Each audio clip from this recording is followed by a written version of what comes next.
In the second stage of reform, back to my little stage 2, the Vermont Health Benefit Exchange becomes operational. So you create it this year. We do a lot of work on that building over the next couple of years. So it doesn't actually operate until January 1st of 2014.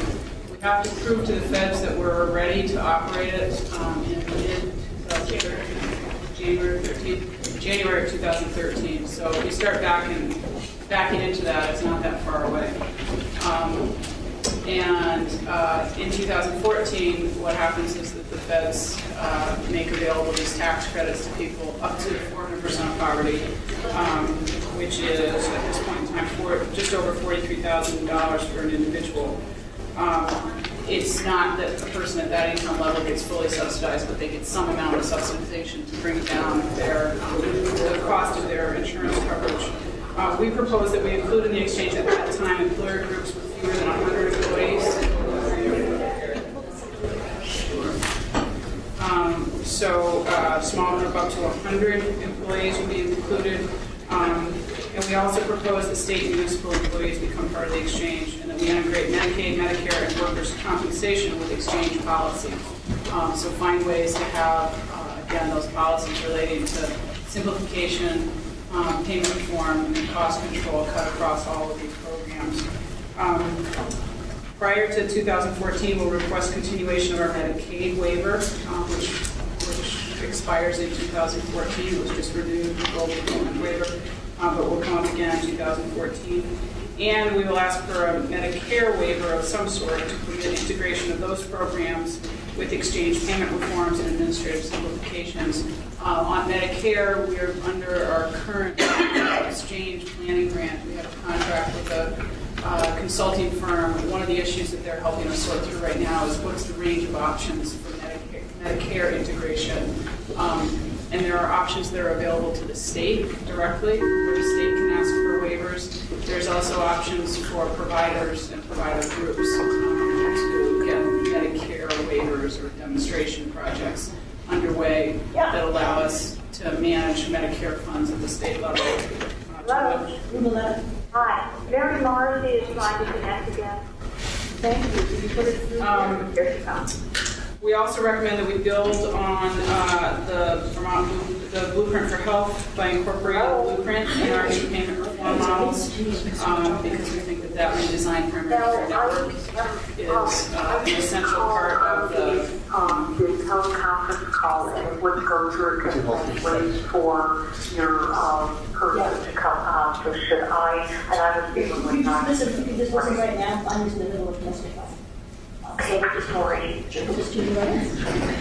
So should I re-ring in? No, you're here. You're in the room. Oh, okay. I'm sorry, because they connected me from. No. Okay, my apologies. I'll be quiet and much of it. Thank you. I'm glad you got through. Excuse us. Having the most amazing number of technical difficulties.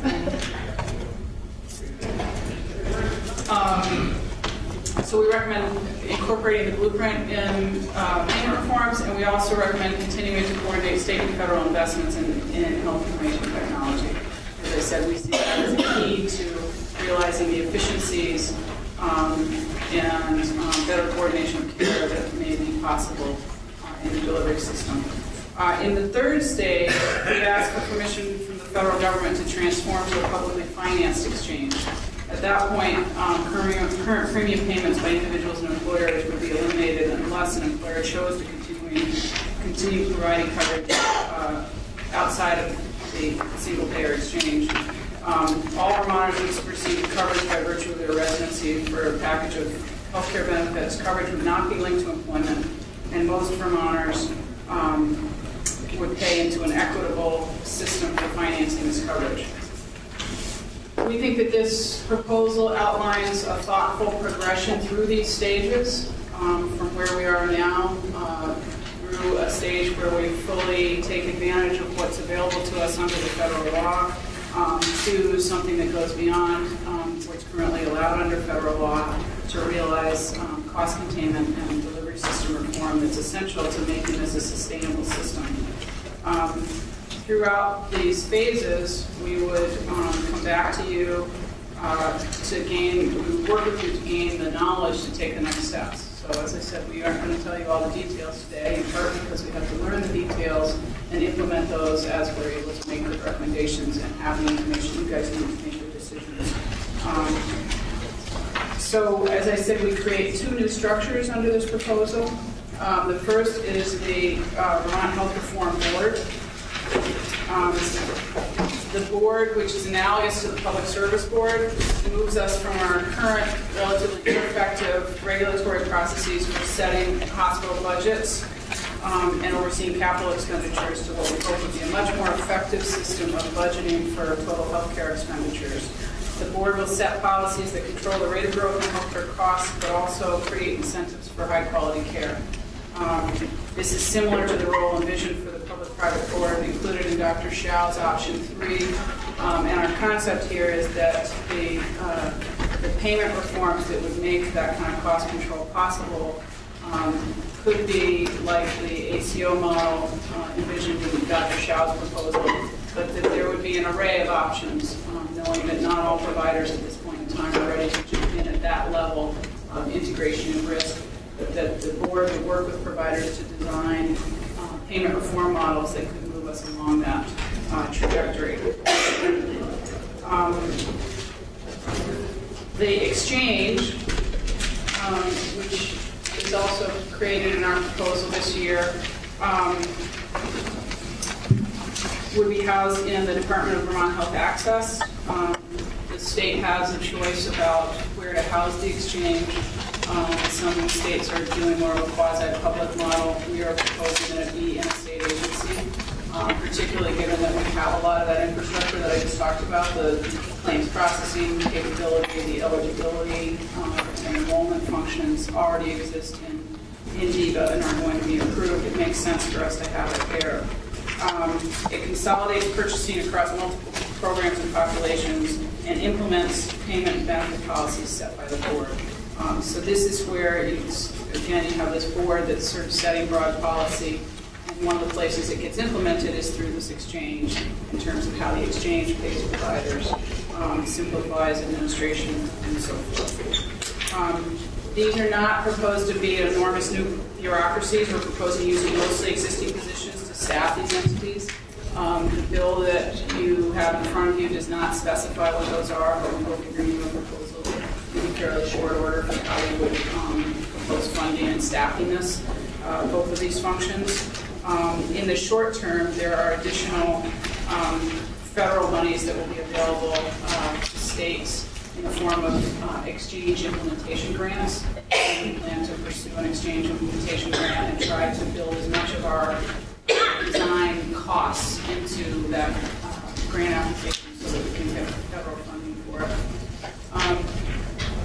This is the schema that I showed you before for how this all fits together in the first phase. So you have the Health Reform Board that starts out with a connection to the existing VICTA health insurance rate process and a connection to payment reform. And we have the administration coming back to you with a plan for how all these populations and programs and the little boxes would get integrated. In phase 2, I'm not going to go through all this in detail, but you guys can study it at your leisure. In phase 2, the big box around all those suggests that we find a way to integrate all those through the exchange. Again, easy to say, probably not so easy to do, but we will come back to you with a plan. And you can see at the point that the exchange becomes operational, there's a link between the board and the VICTA health insurance rate process and the exchange. In stage 3, which would require a Affordable Care Act waiver, you can see that we introduced the concept of public financing. So there's a legislature out there involved in setting what would be total system spending, because only the legislature can set that. So again, the idea is the mechanics remain much the same, but you introduce this public financing concept, and that allows us at that time to eliminate, assuming the feds give us permission, to eliminate some of the other constraints that the Affordable Care Act places on us. So this is an overall timeline for what we're proposing. Again, we go through these 3 phases: exchange to single payer, exchange to single payer. We create the board and the exchange this year. We come back to you in 2012 with the integration plan for the exchange. We come back to you in 2013 with a financing plan that covers both with and without ACA waiver. We open the exchange for enrollment in 2013. And we actually begin to operate the exchange in 2014. If the legislation that the congressional delegation has introduced in Washington goes through Congress, we could at that point ask for a waiver from the Affordable Care Act. Under current law, if that bill doesn't pass, under current law, we have to wait until 2017 to ask for that waiver. So the framework we've described takes full advantage of the federal law, but takes on the important challenges of cost control, delivery system integration, and streamlined administration to move us toward a simpler, sustainable healthcare system that serves all Vermonters. We look forward to working with you in the coming weeks on this legislation. I want to once again thank Rob and Lunch, who has worked their tail off the last few weeks to get this in front of you, and be happy to take questions. I have a process.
plan.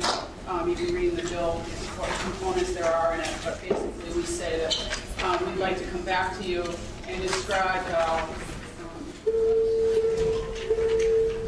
this one. Describe how all of these potential populations and programs get included in the exchange.